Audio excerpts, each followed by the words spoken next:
Hi guys! Welcome to my mini vlog. So for today's vlog, ipapasyal ko kayo dito sa bagong pasyalan dito sa Nakael, ang Shiralene's Luminous Rose Garden.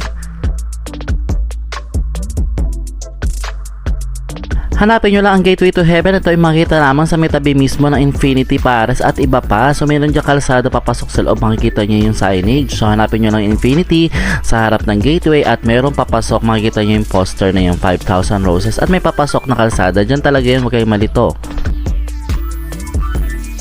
Meron nga pala siyang parking space, kaya kung may dalaking sasakyan ay dalhin nyo lang sa loob at meron kayong pumasok sa loob.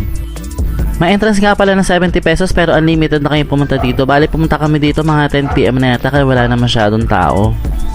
At eto na nga, nagpipiling butterfly ako pero nagmukha akong Jollibee dahil sa lahat ng pakpak ng suot. Meron nga pala silang props na pwede nyo hiramin at suotin pa habang kayo nagpipictorial.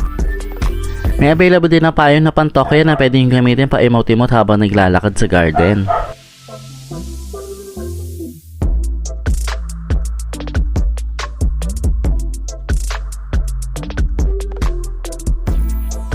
Pwede nyo na din pala i-reserve to kung meron kayong mga special events gaya ng debut dahil sobrang perfect na eksena pagka nakita nyo yung mga 5,000 roses.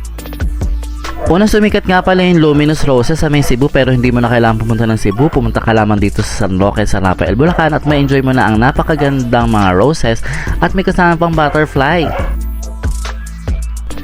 Kaya na pa inihintay nyo, dali na ang pamilya at suot na ang pinaka-favorite nyong kasuotan at mag-selfie at mag-video kasama ang family at mga kaibigan.